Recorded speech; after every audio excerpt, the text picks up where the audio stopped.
Parasha 11. Vayigash.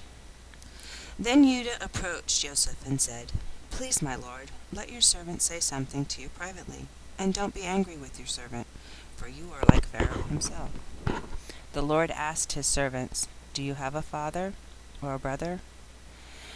We answered, "My lord, we have a father who is an old man, and a child of his old age, a little one whose brother is dead, so that of his mother's children he alone is left, and his father loves him. But you said to your servants, 'Bring him down to me so that I can see him.' We answered, 'My lord, the boy can't leave his father. If he were to leave his father would die. You said to your servants, 'You will not see my face again unless your brother is with you.' We went up to your servant, my father, and told him what my lord had said. But when our father said, 'Go again and buy us some food,' we answered, 'We can't go down. Only if our youngest brother is with us will we go down, because we can't see the man's face, unless our youngest brother is with us.' Then your servant my father said to us, 'You know that my wife bore me 2 sons, the one that went out from me, and I said, surely he has been torn to pieces, and I haven't seen him since. Now if you take this one away from me too, and something happens to him, you will bring my gray hair down to Shiloh with grief.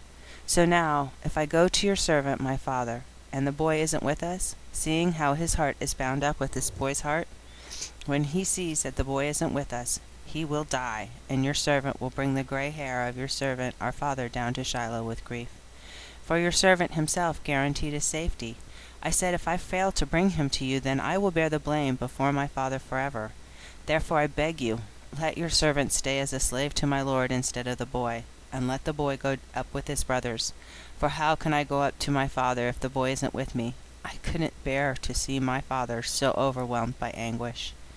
At last Joseph could no longer control his feelings in front of his attendants and cried, "Get everyone away from me."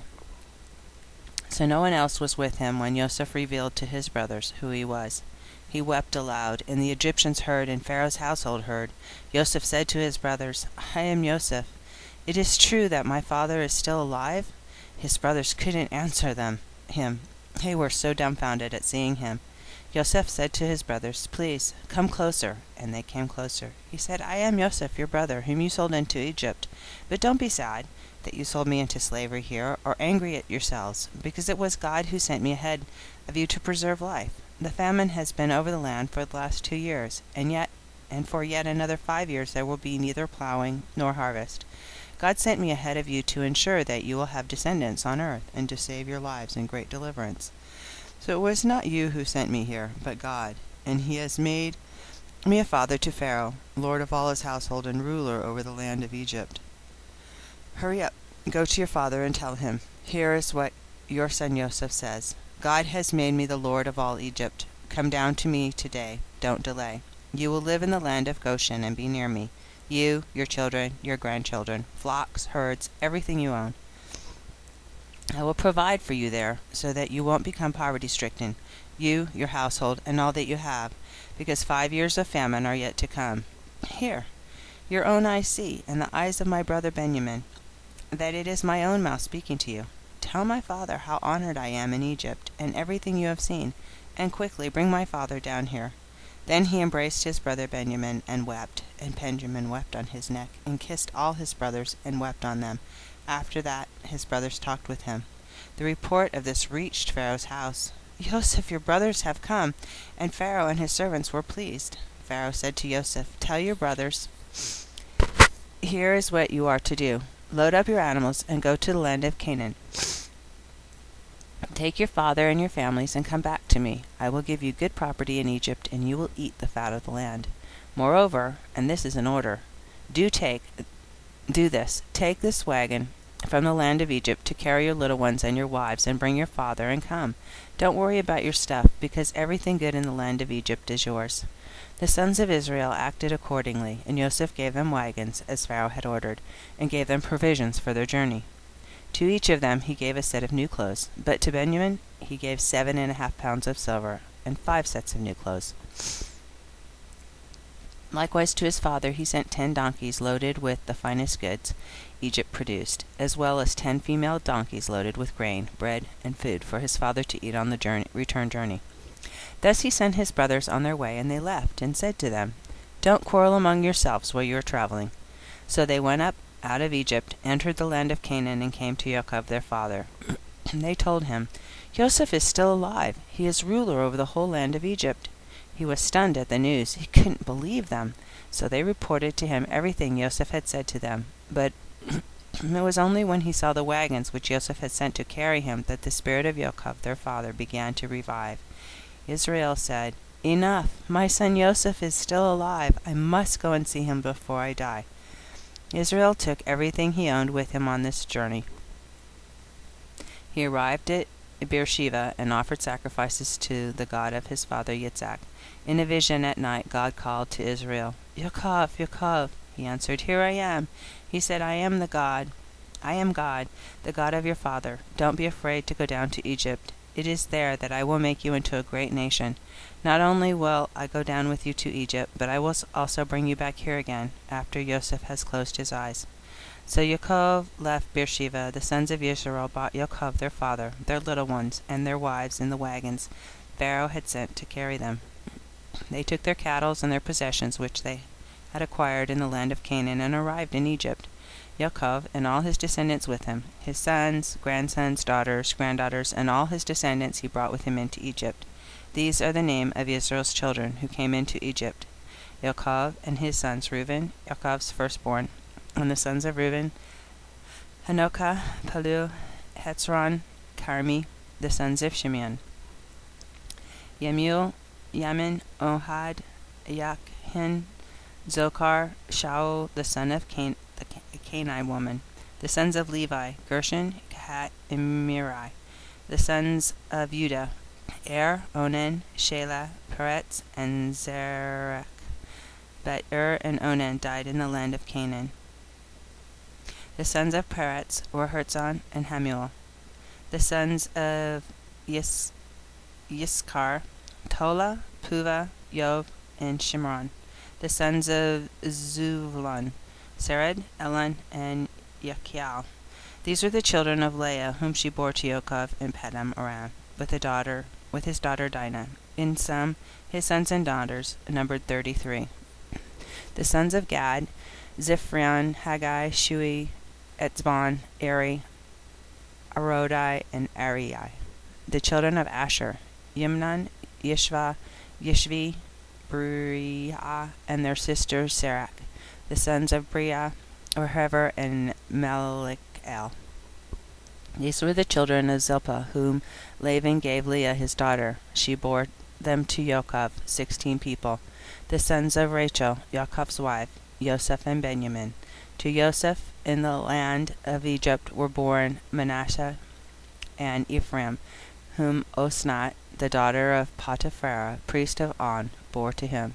The sons of Benjamin, Bela, Becher, Ashbel, Gera, Naam, Ekai, Rosh, Mupim, Hupim, and Ard. These are the children of Rachel, who were born to Yaakov, in sum 14 people. The sons of Dan, Hushim.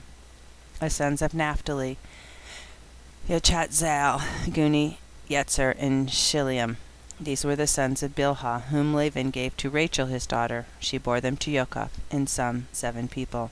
All the people belonging to Yaakov coming into Egypt, his direct descendants, not counting Yaakov's sons' wives, totaled 66.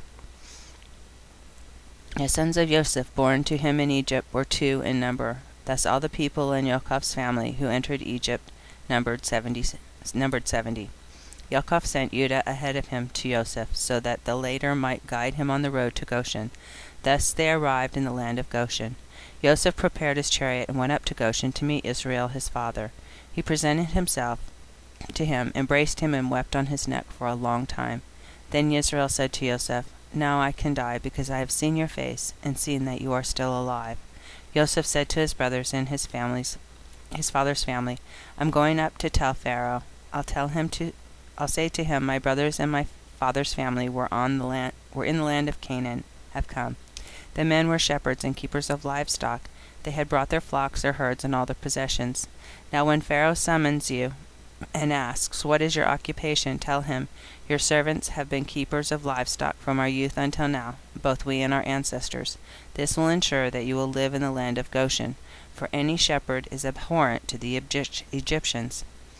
Then, when Joseph went in and told Pharaoh, "My father and brothers have come from the land of Canaan with their flocks, livestock, and all their possessions. Right now they're in the land of Goshen," he took 5 of his brothers and presented them to Pharaoh. Pharaoh said to his brothers, "What is your occupation?" And they answered Pharaoh, "Your servants are shepherds, both we and our ancestors," and added, "We have come to live in the land, because in the land of Canaan there is no place to pasture our servants' flocks. The famine is so severe there. Therefore please let your servants live in the land of Goshen." Pharaoh said to Joseph, "Your father and brothers have come to you, and the land of Egypt lies before you. Have your father and brothers live on the best property in the country. Let them live in the land of Goshen. Moreover, if you know that some of them are particularly competent, put them in charge of my livestock."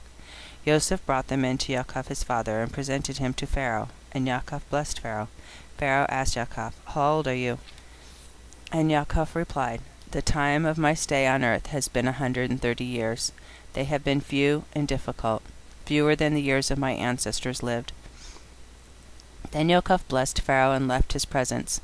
Joseph found a place for his father and brothers, and gave them property in the land of Egypt, in the best region of the country, in the land of Ramses, as Pharaoh had ordered. Joseph provided food for his father, his brothers, and all his family's household, taking full care of even his youngest. There was no food anywhere, for the famine was very severe, so that both Egypt and Canaan grew weak from hunger. Joseph collected all the money there was in Egypt and Canaan in exchange for the grain they bought, and put the money in the Pharaoh's treasury. When all the money in Egypt had been spent, and likewise in Canaan, all the Egyptians approached Joseph and said, "Give us something to eat, even if we have no money. Why should we die before your eyes?" Joseph replied, "Give me your livestock. If you don't have any money, I will give you food in exchange for your livestock." So they brought Joseph their livestock, and Joseph gave them food in exchange for their horses, flocks, cattle, and donkeys. All that year he provided them with food in exchange for all their livestock. When that year was over, they approached Joseph again, and he said, "We won't hide from my lord that all our money is spent, and the herds of our livestock belong to my lord. We have nothing left, as my lord can see, but our bodies and our land. Why should we die before your eyes, both we and our land? Buy us and our land for food, and we and our land will be enslaved to Pharaoh. But also give us seed to plant, so that we can stay alive and not die, and so that the land won't become barren." So Joseph acquired all the land in Egypt for Pharaoh, as one by one the Egyptians sold their fields, because the famine weighed on them so severely. Thus the land became the property of Pharaoh. As for the people, he reduced them to serfdom, city by city, from one end of Egypt's territory to the other. Only the priests' land did he not acquire, because the priests were entitled to provisions from Pharaoh, and they ate from what Pharaoh provided them. Therefore they did not sell their land. Then Joseph said to the people, "As of today, I have acquired you and your land for Pharaoh. Here is seed for you to sow the land. When harvest time comes, you are to give 20% to Pharaoh. 80% will be yours to keep for seed to plant in the fields, as well as for your food, and for that of your household and your little ones." They replied, "You have saved our lives, so if it pleases my lord, we will be the Pharaoh's slaves." Joseph made it a law for the country of Egypt, valid to this day, that Pharaoh should receive 20%. Only the property belonging to the priests did not become Pharaoh's. Israel lived in the land of Egypt 17 years. They acquired great possessions in it, and were productive, and their numbers multiplied greatly.